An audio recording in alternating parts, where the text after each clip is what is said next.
बिस्मिल्लाहिर्रहमानिर्रहीम। अस्सलाम वालेकुम नाज़रीन कराम, मैं हूं मखदूम शाहबुद्दीन और आप देख रहे हैं मेरा फेसबुक और यूट्यूब चैनल। उम्मीद करता हूं आप सब लोग बखैर वाफियत होंगे और जहां भी होंगे अपने अहले खाना समेत खुश भी होंगे और महफूज भी। 11 जून 2025 बुध का दिन। नाज़रीन कराम, तीन बहुत बड़ी डेवलपमेंट्स हैं रूस यूक्रेन तनाज़े के हवाले से। एक जानिब तो अब ये जंग रूस और यूक्रेन से आगे बढ़कर यूरोप के दहाने पर आकर पहुंच चुकी है।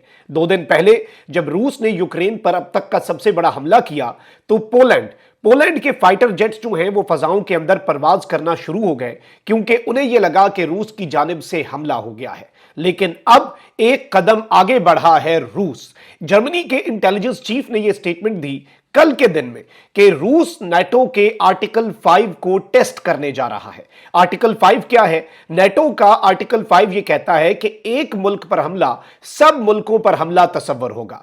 अब बाज़ाब्ता तौर पर जर्मनी के इंटेलिजेंस चीफ की स्टेटमेंट को 24 घंटे भी नहीं हुए कि रूस के फाइटर जेट्स जो हैं वो नाटो की एयर स्पेस में दाखिल हुए हैं और रूस का पहला हदफ बना है फिनलैंड, जो कि 2023 में नाटो का रुकन बना। अब इस हवाले से कुछ एक्सक्लूसिव डिटेल्स हैं जो आपके सामने रखनी है। इसके साथ ही साथ यूक्रेन पर रूस जो है वो पूरी कुव्वत से हमलावर हो चुका है और रोजाना की बुनियाद पर जो रशिया हमले कर रहा है वो हमले गुज़श्ता तमाम तर हमलों के रिकॉर्ड तोड़ रहे हैं। इस हवाले से भी कुछ डिटेल्स हैं और इसके साथ ही साथ यूक्रेन को वेस्ट की तरफ से मदद तो मिल रही है, नाटो की तरफ से भी मदद मिल रही है, यूरोप की तरफ से भी, लेकिन US United states of America का जो रोल है अब ट्रंप एडमिनिस्ट्रेशन के आने के बाद वो बहुत ही सरप्राइजिंग है यूरोप के लिए भी, नाटो के लिए भी और अब यूक्रेन के लिए भी।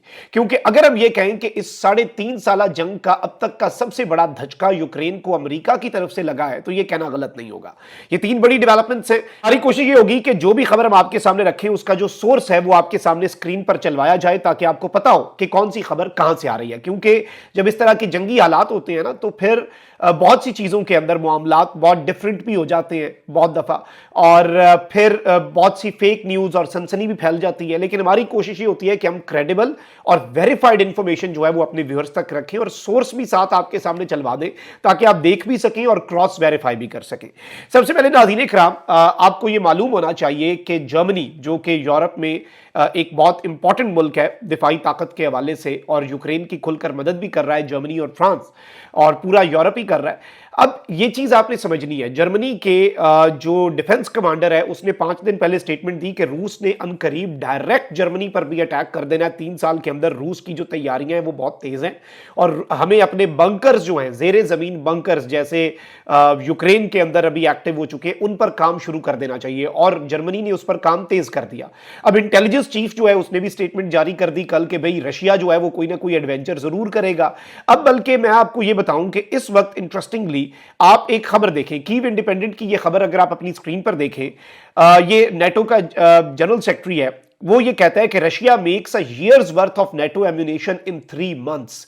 जितना नेटो के सारे मुमालिक मिलकर हथियार बनाते हैं ना एक साल में, रूस वो हथियार 3 महीने में बना रहा है। अब ये एक वेकअप कॉल है। इसके साथ ही इसने ये भी कहा कि एयर डिफेंस सिस्टम जो है नेटो मुमालिक उस पर इंक्रीज जो है बजट का वो 400% करे। अमेरिका ने नेटो मुमालिक को ये कह दिया कि भाई अपने जीडीपी का 5% आज के दिन से, कल से नहीं, अगले साल से नहीं, आज से अपनी डिफेंस स्पेंडिंग्स जो है वो अपने जीडीपी का 5% करनी पड़ेंगी आपको। अब ये सब कुछ जो हो रहा है और ये जो स्टेटमेंट है ये भी इस जानिब इशारा है कि भाई रूस की ताकत जो है वो बढ़ती जा रही है और रूस कुछ ना कुछ प्लान कर रहा है। अब एन वही मामला हुआ कि रूस टेस्टर लगा रहा है। रूस जो है वो नेटो के आर्टिकल 5 को टेस्ट कर रहा है। नॉर्थ अटलांटिक ट्रीटी जो हुई थी उसके तहत नेटो बनी और उसी के अंदर यह है कि एक मुल्क पर हमला सब पर हमला है। अब फिनलैंड जो है नाज़रीन इकराम ये 2023 में लेटेस्ट मेंबर है। अगर हम ये कहें फिनलैंड, स्वीडन ये लेटेस्ट मेंबर्स हैं नेटो के और इन्होंने पहले तो नहीं ज्वाइन की नेटो, लेकिन फिर ये रूस यूक्रेन जंग के तनाजुर में इन्होंने की और रूस को इस बात का रंज भी है। अब नाज़रीन इकराम आप कीव इंडिपेंडेंट जो है उसकी खबर देखें, Russian jet suspected of violating finish air space. Finland की जो एयर स्पेस है उसे वायलेट किया रशियन जेट्स ने और ये किसने कहा है? डिफेंस मिनिस्ट्री ने।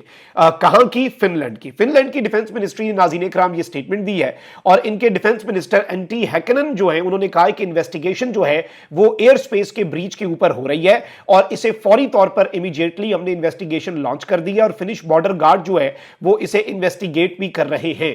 अब पहला स्टेप तो नाज़रीन किराम ये हुआ, तो वहीं दूसरी जानिब अब आप स्पेस वॉर की ये खबर देखें। फिनलैंड से suspects Russian aircraft violated air space. Russia के एयरक्राफ्ट ने फिनलैंड की, और ये याद रखिएगा नेटो के कानून के मुताबिक ये नेटो की एयर स्पेस वायलेट हुई है रशिया की तरफ से। ये अकेले फिनलैंड की नहीं, अकेले यूरोप के मुंह के ऊपर थप्पड़ नहीं लगाया रूस ने, ये एक आप कह लें कि पूरे का पूरा नेटो जो है उसे झंझोड़ के रख दिया है। इसके साथ ही साथ अरब न्यूज क्या कह रहा है जी, और ये इन्होंने पहले कहा कि हमें लग रहा है कि जी रशिया के एयरक्राफ्ट ने हमारी एयर स्पेस वायलेट की है और हम इस पर इन्वेस्टिगेशन कर रहे हैं। अब लेटेस्ट न्यूज देख लें। Finland summons Russian diplomat after suspected air space violation. अब बाज़ाब्ता तौर पर फिनलैंड ने, जो रशिया का एम्बेसडर है फिनलैंड के अंदर, उसे तलब कर लिया है और उससे एहतजाज किया जाएगा, उससे वजाहत तलब की जाएगी कि भाई आपके एयरक्राफ्ट हमारे मुल्क में क्या कर रहे थे। अब ये एक बहुत खतरनाक चीज़ है और ऑब्वियसली इसे इग्नोर नहीं किया जा सकता। This is something very alarming और इस खबर को जितनी ज़्यादा अहमियत दी जाए मैं समझता हूँ कम है, क्योंकि ये मुस्तकबिल का एक जो मंजरनामा है ना जंग का, वो हमारे सामने बहुत क्लियर कर देता है। अगर कोई उस नज़र से देखने वाला हो वो सब कुछ समझ जाए कि भाई होने क्या जा रहा है। कड़ियों से कड़ियां मिलाएं, जो मैंने बैकड्रॉप में खबरें आपको दी हैं, आप खुद कंक्लूजन ड्रॉ कर लेंगे कि रशिया के जहन में क्या चल रहा है। रशिया हल्के हल्के टेस्टर लगा रहा है। स्वीडन का कम्युनिकेशन के जो उनके टावर्स थे वो एमिनी जैम हो गए थे, रशियन स्पाइज ने वो जैम किए 1.5 हफ्ता पहले। और अब ये दूसरा बड़ा काम, पोलैंड को भी हल्का सा ट्रेलर दिया, पोलैंड के फाइटर जेट फजाओं में आ गए, डर गए कि जी रशिया आने जा रहा है। अब तो आया क्या आया, यानी इसका मतलब है उनके पास क्रेडिबल इंटेलिजेंस भी है और रशिया टेस्ट भी कर रहा है इनकी जो रेडीनेस है उसे भी, कि ये कितने रेडी हैं, इनकी क्या सर्वेलेंस का निजाम है, रशिया टेस्टर लगा रहा है। इसका यही मतलब है कि रूस कुछ बहुत बड़ा कर सकता है, क्योंकि रूस की जानिब से जितने हमले किए जा रहे हैं उन हमलों के हवाले से रशिया ने अभी तक ये नहीं कहा कि हमने ऑपरेशन स्पाइडर वेब का बदला ले लिया या क्रीमिया ब्रिज उड़ाने का बदला ले लिया, या अभी जो ड्रोन और इलेक्ट्रॉनिक वॉरफेयर की फैक्ट्री पर हमला हुआ है, ड्रोन 600 मील अंदर घुस के, उसका बदला ले लिया। रूस कतन ये बात नहीं कर रहा। लेकिन अगर रूस बड़े बड़े हमले करके भी ये कह रहा है कि हमने बदला नहीं लिया, तो इसका मतलब है कि रूस का बदला शायद सिर्फ यूक्रेन से ना हो। जो ऑपरेशन स्पाइडर वेब का बदला होगा वो शायद यूक्रेन तक महदूद ना रहे। अब आप रॉयटर्स की खबर देखें नाज़रीन इकराम, एक और हमला हुआ है जी यूक्रेन के ऊपर। Russia hits Ukraine Kharkiv with deadly night time barrage of drones.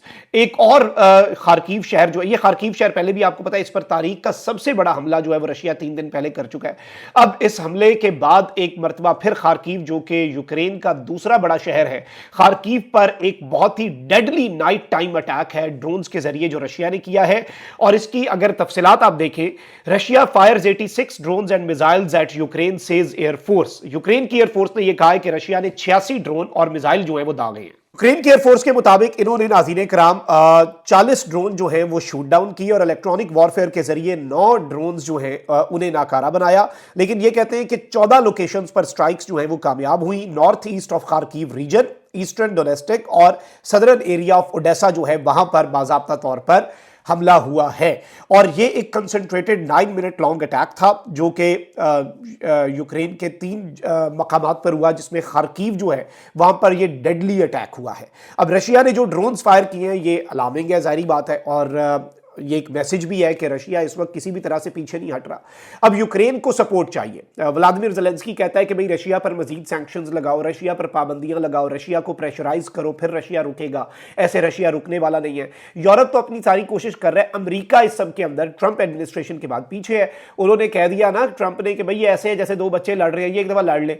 अब ये जो खबर है, ऐसी खबर आई है जो कि रशिया के लिए तो सुख का सांस है, लेकिन यूक्रेन के लिए अमेरिका की तरफ से तबाहकुन खबर है। आप ये देख सकते हैं अपनी स्क्रीन के ऊपर, US to cut military aid to Ukraine. US का डिफेंस सेक्रेटरी जो है उसने ये कहा है कि अपकमिंग डिफेंस बजट के अंदर मिलिट्री एड जो है यूक्रेन को वो हम कट करने जा रहे हैं। और ये एक मेजर शिफ्ट है यूएस की पॉलिसी में, डोनाल्ड ट्रंप की सरबराही में जो नई एडमिनिस्ट्रेशन आई है उसके तनाजुर में। और इस सब के अंदर इन्होंने ये स्टेटमेंट दी, डिफेंस मिनिस्टर ने, जो सेक्रेटरी ऑफ डिफेंस हैं, उन्होंने कहा कि भाई एडमिनिस्ट्रेशन ये कहती है कि एक निगोशिएटेड सेटलमेंट होनी चाहिए और हम उसे प्रेफर करेंगे over continue military support for Ukraine. Ukraine की लगातार एक जो मिलिट्री सपोर्ट है उसके बजाय हम ये चाहते हैं कि एक सेटलमेंट हो जाए। और ये एक बहुत बड़ी डेवलपमेंट है, क्योंकि अमेरिका इससे पहले 2022 से लेकर अभी तक 3.5 साल जंग में $66 बिलियन की एड जो है वो यूक्रेन को दे चुका है। डोनाल्ड ट्रंप इस तरह से पैसा जो है वो आग में झोंकने के मुतरादिफ समझता है, तो अब वो पैसा देने के ऊपर इस वक्त नजर नहीं आ रहा। कन्विंस्ड, तो ये भी यूक्रेन के लिए एक बहुत बड़ा धचका है। अपना बहुत ख्याल रखें। निगमान, पाकिस्तान जिंदाबाद।